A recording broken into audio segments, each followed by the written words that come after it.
बुढ़ापा पेंशन बहुत बढ़िया है जी, स्कीम है तो जी बुजुर्गों को ना किसी के आगे हाथ नहीं पसारना पड़ता। बहुत बढ़िया पेंशन है रिया, अच्छा बढ़िया काम है रिया सरकार का, और इससे पर सरकार ना कभी आई ना कभी आने की। काम चल रहा बुढ़िया का सारे का, एक का नहीं सबका पेंशन है। बुजुर्ग आदमी नू किसी बात नहीं पसारना पड़ता, बच्चे ਨੂੰ तंग नहीं करना पड़ता, पैसे मिल जा, दवाई बुट्टी टाइम पर करने। हरियाणा में सबसे ज्यादा सामाजिक सुरक्षा पेंशन दी जाती है, जिसे हाल ही में 3000 रुपए से बढ़ाकर 3200 रुपए मासिक किया गया है। 10 फरवरी 2026 को बुढ़ापा, विधवा, दिव्यांग और अन्य सामाजिक सुरक्षा पेंशन योजनाओं के तहत 1098 करोड़ रुपए जारी किए गए हैं, जिससे 34.14 लाख लोगों को सीधा लाभ पहुंचा है। वहीं सरकार की बुढ़ापा पेंशन से लाभान्वित बुजुर्गों का क्या कुछ कहना है, सुनिए उनकी जुबानी। बहुत ही बढ़िया फायदा जी, ऐसा तो फिर कभी फायदा होया भी नहीं। दवाई बुट्टी टाइम पर करने, कोई चीज लानी करनी हो अपने टाइम पर कर ले जी, जो अपना बुढ़ापे का अपना दवाई बुट्टी का काम चल जाए, अपने खाने पीने काम चल जाए, बहुत बढ़िया जी। सामाजिक सुरक्षा पेंशन न सिर्फ बुजुर्गों को आर्थिक तौर पर मजबूत बना रही है, बल्कि उनके सम्मान की रक्षा भी कर रही है। अब बुजुर्गों को अपनी दवाइयों के खर्चों के बारे में चिंता करने की जरूरत नहीं पड़ती, क्योंकि वो जानते हैं सीएम नायब सैनी उनकी जरूरतों का ख्याल रख रहे हैं। ये सम्मान दिया है बुजुर्गों को। 11 वर्षों में वृद्धावस्था पेंशन 1000 रुपए से बढ़ा करके ये 3200 रुपए मासिक किया है, 3200 रुपए मासिक। और इसी प्रकार हमने वृद्धावस्था पेंशन में सबसे ज्यादा 2200 रुपए की बढ़ोतरी की। सशक्त हरियाणा, मजबूत हरियाणा। मुख्यमंत्री नायब सैनी के कुशल नेतृत्व में हरियाणा में बच्चे हो या महिलाएं, युवा हो या बुजुर्ग, सबकी प्रगति और मजबूती के लिए योजनाएं बनाई गई हैं। मैं डेटा का आदमी, इसलिए मैं आपको डेटा बताना चाहता हूँ। पाजी सबसे पहले, Kevin Pietersen, Brian Lara, Ajit Agarkar, Sachin Tendulkar और इतने सारे प्लेयर है कि पूरी भागवत सप्ताह बिठानी पड़ेगी।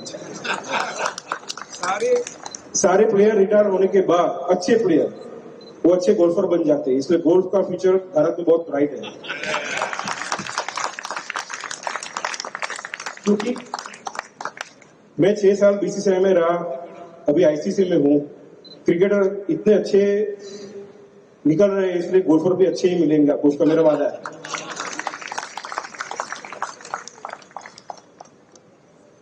उन्नीस में जब पाजी ने वर्ल्ड कप जीता, तब इतना मीडिया नहीं था, मार्केटिंग नहीं था, इसलिए आप सबको मालूम नहीं है।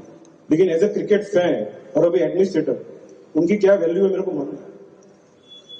अगर वो 17 रन, आज सब पाजी ने वर्ल्ड कप पिक किया उसको याद करते हैं, लेकिन पाजी वर्ल्ड कप के फाइनल में कैसे पहुंचे वो कोई याद नहीं करता है। जिम्बाब्वे के सामने एक समय पे पाजी, थोड़ा डेटा में मैं पक्का हूं, गलती है तो मेरे को सुधार देना। जिम्बाब्वे के सामने हमारी 17 पे 5 विकेट गिर गई थी। पाजी शावर ले रहे थे, तो पाजी को बोले कि बैटिंग आई। पाजी बोलते क्या मजाक करो, बैटिंग कैसे आ सकती है। लेकिन सही में 17 में 5 गिरे थे। पाजी बाहर आए, पैडअप किया और वो गेम में 175 रन मारे।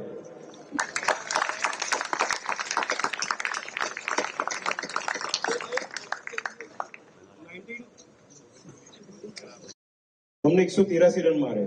सबको ऐसा लगा कि वेस्ट इंडीज 11वें नंबर से शुरू करेगा तो 7वें नंबर पे गेम खत्म कर देगा। उससे पाजी की लीडरशिप ने कभी टीम मेंबर को हौसला नहीं आने दिया और हम वर्ल्ड कप जीत गए। लेकिन वो वर्ल्ड कप में गेम चेंजर क्या था? कपिल पाजी का कैच।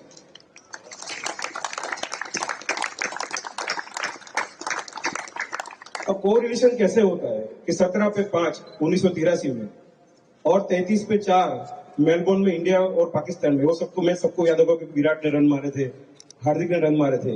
लेकिन मेरी आपको यही गुजारिश है, विराट और हार्दिक को याद रखते हो तो पाजी को भी याद जरूर रखना चाहिए। क्योंकि विराट और हार्दिक में इतना टीवी था, इतना मार्केटिंग था, सोशल मीडिया था। वो 33 पे 4 से जो हमने 152 या 53 रन चेज किए, वो उन्होंने सीखा पाजी से था, इसलिए वो रन चेज हुए।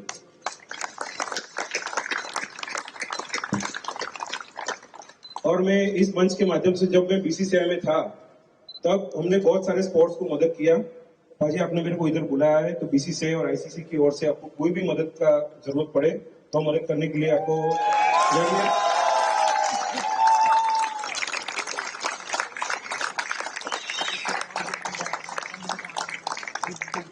तो फिर से मैं मेरी बात को समाप्त करने से पहले बोलता हूँ कि गोल्फ का फ्यूचर बहुत ब्राइट है, क्योंकि इतने अच्छे क्रिकेटर निकल रहे हैं कि वो जरूर गोल्फ में आके अच्छा करेंगे, इसका मेरे को आपको वादा है। पाजी का जब मेरे को फोन आया तो जय भी आप आएंगे, क्योंकि ओपनिंग और क्लोजिंग अभी वर्ल्ड कप बीच में चल रहा है, क्लोजिंग तो वर्ल्ड कप सेमीफाइनल फाइनल के पहले था। मैंने बिना कुछ सोचे 22 तारीख को कल अहमदाबाद में गेम में उसका सोचा ही नहीं, मैंने तुरंत हाँ बोल दिया। तो मैं एयरपोर्ट से सीधा इधर आया हूँ, इधर से सीधा एयरपोर्ट जा रहा हूँ। वो पाजी का उनमें योगदान है।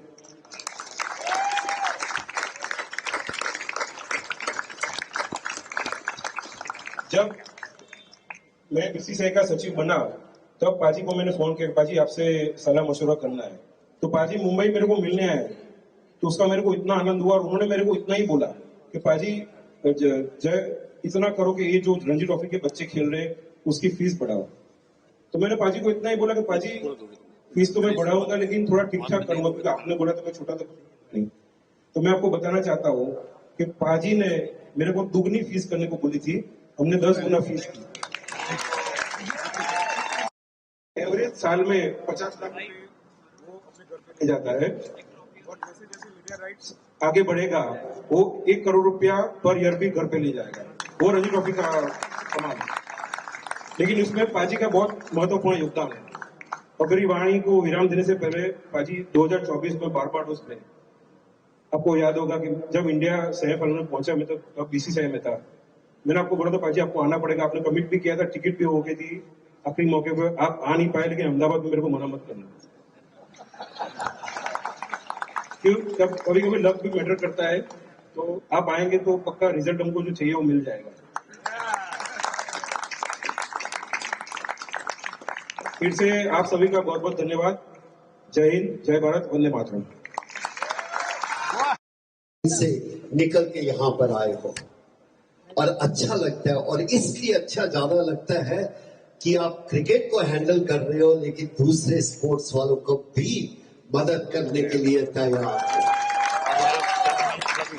उससे ज्यादा पहले मैं 2 मिनट लाऊंगा उन सब स्पॉन्सर का। हिंदुस्तान क्या, दुनिया में कोई भी खेल नहीं चल सकती बिना स्पॉन्सर्स के। अगर हमारी क्रिकेट यहां तक पहुंची है, thanks to all the sponsor. और यही मैं कहना चाहता हूं गोल्फ अभी इतनी बड़ी नहीं है लेकिन पीछे रहने वाली भी नहीं है। तो मैं चाहूंगा कि जो हमारे स्पॉन्सर हैं और आने वाले हैं उनको भी धन्यवाद कहना चाहता हूं। आज डीपी वर्ल्ड पीजीटीआई बना है, लेकिन उससे पहले वालों को भी मैं धन्यवाद कहना चाहता हूं। टाटा ने इस गेम को कम से कम 10 साल तक लुक आफ्टर किया है। हमें वो भूलने नहीं चाहिए जिन्होंने इस गेम को यहां तक लेके आए हैं। अब हमारे नए स्पॉन्सर आए हैं, और उससे ज्यादा मैं आज अपने प्लेयरों की बात करना चाहता हूँ। मेरे तो क्रिकेटर भी मेरे प्लेयर हैं, लेकिन अब निकलता है मुंह से कि ये मेरे बच्चे हैं, मेरे भाई हैं। मैं चाहता हूं एक ही काम, पैसे की चिंता मत करो, खेल के ऊपर ध्यान दो। जिस दिन आप परफॉर्मेंस दोगे, पैसे आपके कदम चूमेंगे, ये कह सकता हूं मैं। We have a team. I want to say to entire my team, thank you very much. वैसे तो क्रिकेट खेलते थे, वो कहते कि क्रिकेटर्स को बोलना नहीं चाहिए, इसीलिए मैं गोल्फ में आ गया कि बोलना शुरू कर दिया। Most of the time I don't like to talk. We like to perform. People should talk about you. That's the way I want to say that. Thank you. I mean, among us, Pavanji is sitting. They looked after the sports more than anybody else in the country. Not golf. Amandeep was saying he looked after golf. No, I'm with him for last 30 years. Any sports, he is always there.